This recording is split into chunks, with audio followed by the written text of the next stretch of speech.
So, magandang gabi po sa inyong lahat.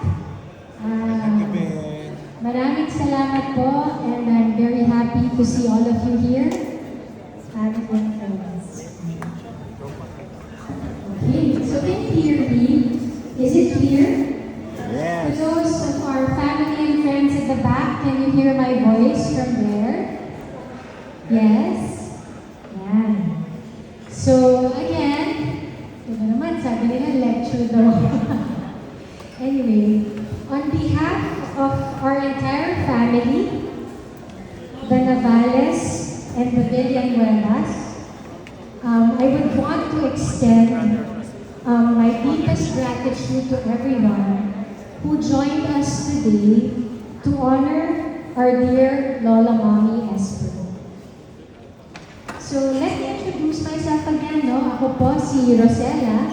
Ako po ang bunsong anak ni Alicia, ni Rodrigo. Tatlo po kaming magkakapatid, no? My brother Richie is here, and my brother Monchi is there at the back. But ako po ang naatasan na magsalita para ngayong gabi. So, together with us tonight, let me introduce my mom's siblings. My titos and titas who traveled from Canada to bring home our dearest Lola Mommy. So just to introduce each member of the family, starting with the eldest, so where's Tito Popo?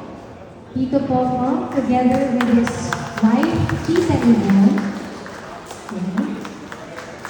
Next is Tita Ola, together with her husband, Tito Oji. Tito Abet and Tita Girlie. Ayan. And the youngest, Tita Gigi and Tito Jimmy.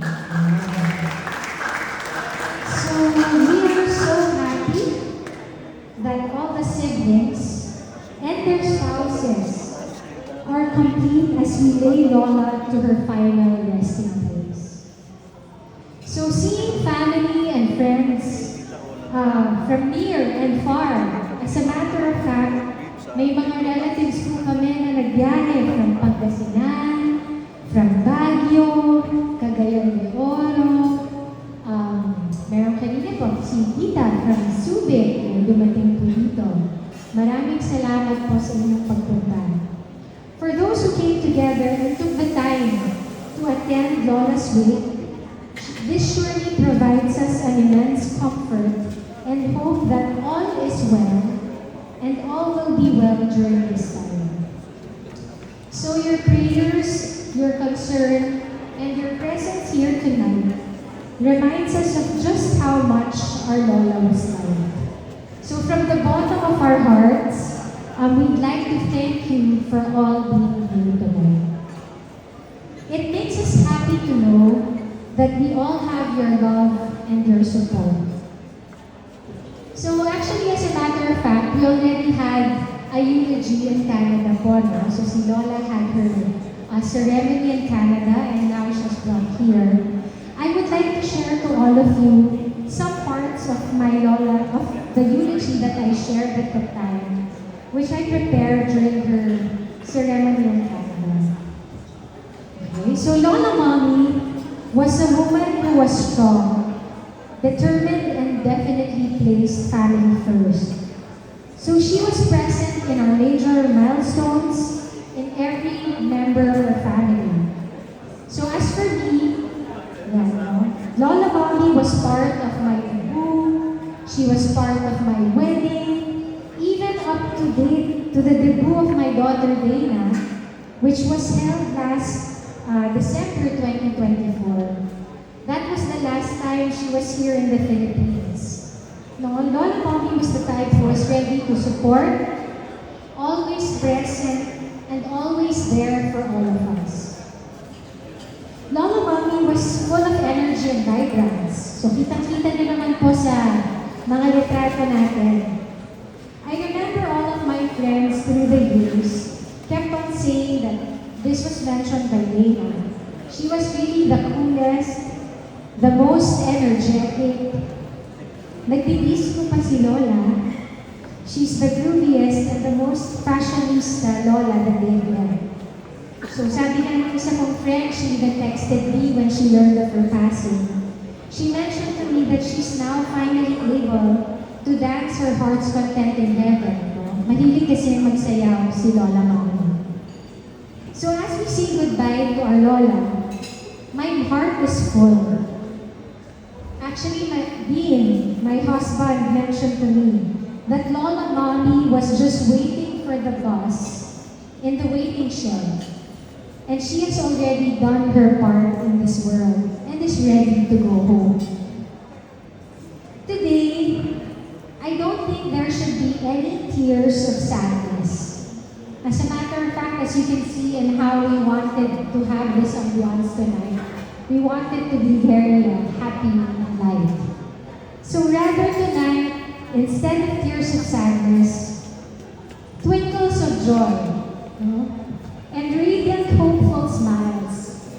Because I know that our Lola was able to live a full, a happy, meaningful, as you can see, purposeful life, leaving behind a solid and loving Navales clan composed of 5 children, 14 grandchildren, and mentioned earlier, 31 great-grandchildren. As you can see, we've even presented our family tree at the back. So this was carefully made by my cousins from the Navales Fernan clan. We prepared that to show the clan of our family. Okay. Mommy said to mention the Corpus family. Of course, the side of Lola Mommy took the time to really be here with us tonight as well. So, not all are blessed to reach the age of 97. So, 97? Sorry. Sorry, it's a family joke. So, not all are blessed to reach the age of 97 and peacefully passing in one sleep. Today is really a celebration of life, a life well lived. Sinabi na po ito ni Dana kanina, truly it is a mission accomplished for our Lola Mommy, and it is time for her to join our Creator in heaven. To our Lola Mommy, Lola, you will be deeply missed by many, but the comfort of knowing that after 50 years of being apart, you will now be joining your husband, Lola Pogi, in heaven. So this gives us hope and happiness in our hearts. Finally, your love story is complete and has found its happy ending. So to let you know, Lola Mommy's babe is waiting outside. He's just right there. Tomorrow we'll be crossing the street and they'll be joining each other forever. So Lola, please do watch over us and guide us as we live our lives here on earth.